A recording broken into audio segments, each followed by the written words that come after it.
যে ছবি এই মুহূর্তে আপনারা দেখতে পাচ্ছেন করুণাময়ীর ছবি, যেখানে চাকরি প্রার্থীরা ফের একবার পথে। বছরের শুরুতেই তারা পথে নামছেন, প্রতিবাদ করছেন এবং যারা যোগ্য তারাই আজ পথে নেমেছেন। যে ছবিটা দেখাচ্ছি বিকাশ ভবন অভিযানে আন্দোলনকারীরা।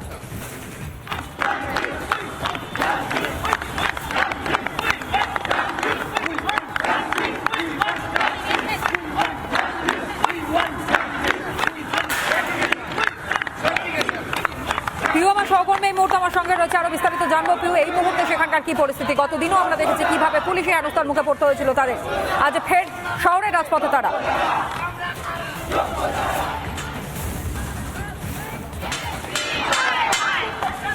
একেবারে পথে শিক্ষক শিক্ষিকারা একেবারে নজিরবিহীন ছবি এই মুহূর্তে তলায় দেখাচ্ছে। আমরা দেখতেই পাবে, তুমি সঞ্জয়কে বলবো সেই ছবি দেখাতে, যেদিকে দু চোখ যায় শুধুমাত্র কিন্তু শিক্ষক শিক্ষিকা তারা রয়েছে, তাদের অধিকারকে তাদের বলবৎ করতে হবে। আর এই জন্য আমি আজকে বিক্ষোভ কথা বলার চেষ্টা করবো।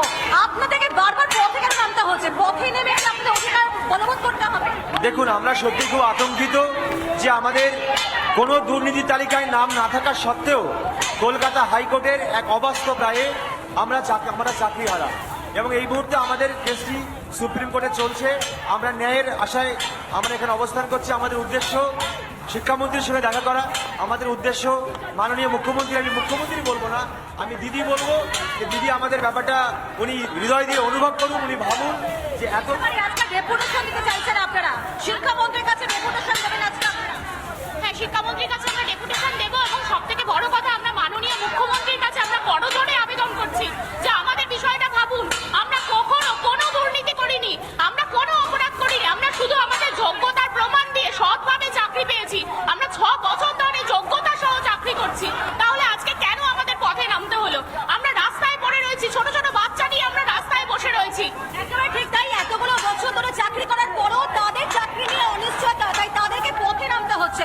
এতগুলো বছর ধরে চাকরি করলেন, তারপরও চাকরি নিয়ে অনিশ্চয়তা। আজকে আমরা এখানে দাঁড়িয়ে, আমাদের নতুন শিক্ষাবর্ষ শুরু হয়েছে, আমাদের ছাত্রছাত্রীরা আমাদের স্কুল আমাদের জন্য অপেক্ষা করছে, অথচ আমরা যোগ্যতা ভিত্তিতে শুধু একটা নয়, আমি একাধিক চাকরি পেয়ে আজকে এই চাকরিটা জয়েন করেছিলাম। Bank, BSc, SSC, upper primary, এই যে সমস্ত এতগুলো চাকরি কোয়ালিফিকেশন ছাড়া কোয়ালিফাই করা যায় না। দেখো তনয়া, চারিদিকে ছবিটা একবার দেখাতে বলবো সঞ্জয়কে। তাদের মুখে একটাই কথা, তারা যোগ্য, অথচ তারা পথে নামছেন, তাদেরকে পথে বারবার নামতে হচ্ছে। তাদের আবেদনে কোনোভাবে সাড়া পাচ্ছেন না তারা। সবচেয়ে বড় কথা, অযোগ্য করে তারা চাকরি করছেন, কিন্তু আপনারা যোগ্য হও, আপনাদের চাকরি নিয়ে অনিশ্চয়তা। একদম, ভারতবর্ষের বিচারের ওপর আমাদের সম্পূর্ণ আস্থা আছে, কিন্তু হাইকোর্টের যে মানে একটা অন্যরকম আমরা মনে করছি একটা ষড়যন্ত্রের মাধ্যমে যোগ্যদের ফাঁসানো হচ্ছে, ভুলিয়ে দেওয়া হচ্ছে কারা যোগ্য কারা অযোগ্য।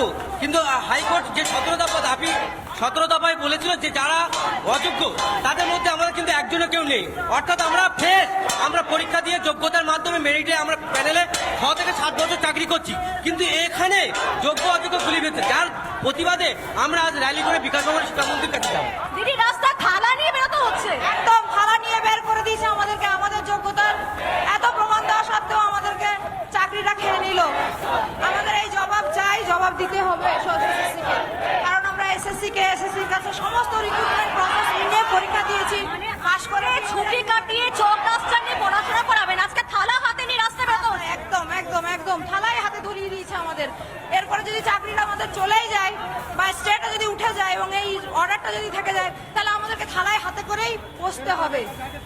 মানে বর্তমান রাজ্য সরকার যা অবস্থা করে দিয়েছে, আপনাদের হাতে আমাদের রাজ্যের শিক্ষা এবং ছাত্র সমাজ পুরো একদম মানে ধ্বংস হয়ে যাচ্ছে এই যে প্রসেসটা চলছে তার ফলে। সবথেকে বড় কথা যে 5200 জনকে বাঁচাতে গিয়ে আমাদের 19,000 কাজকে বলি দিতে হচ্ছে, শুধুমাত্র একটাই কারণ যে যারা ওই টাকা পয়সা দিয়ে চাকরি পেয়েছে তাদেরকে বাঁচাতে হবে। তাতে যদি 19,000 বলি হয়ে যায় তাতেও সরকারের কিছু নেই, কিন্তু ওই মাটি মাল যারা তাদেরকে বাঁচাতে হবে। কিন্তু এতগুলো বছর চাকরি করার পরও এদিন দেখতে হচ্ছে। এটাই তো সব থেকে বড় কথা, যে সিবিআই রিপোর্টে, বাগ কমিটি রিপোর্টে কোথাতে আমাদের কারো কোনো নাম নেই। আমাদের প্রত্যেকের ওএমআর সিট আমরা দেখতে পেয়েছি, ওই এমআর ছিল আমাদেরই ওএমআর সিট, জোর গলায় বলছি। তা সত্ত্বেও বিকাশ বাবুর মতন লোকেরা জোর করে প্রমাণ করার চেষ্টা করছে যে এই ওএমআর গুলো আমাদের নয়, ওএমআর টেম্পারিং হয়েছে। ওএমআর টেম্পারিং নয়, টেম্পারিং যেটা হয়েছে নাম্বার ম্যানিপুলেশন, অর্থাৎ ওএমআর এরকম নাম্বার আছে, এসএসসি সার্ভার ডাটা নাম্বার পাঠিয়ে দিয়েছে। একদমই তাই পিউ, নজর রাখার পর সেই ছবিটাই আমরা দেখছি। ফের একবার শহরের রাজপথে চাকরি প্রার্থীরা তারা নেমেছেন, চাকরির দাবিতে পথে নেমেছেন তারা।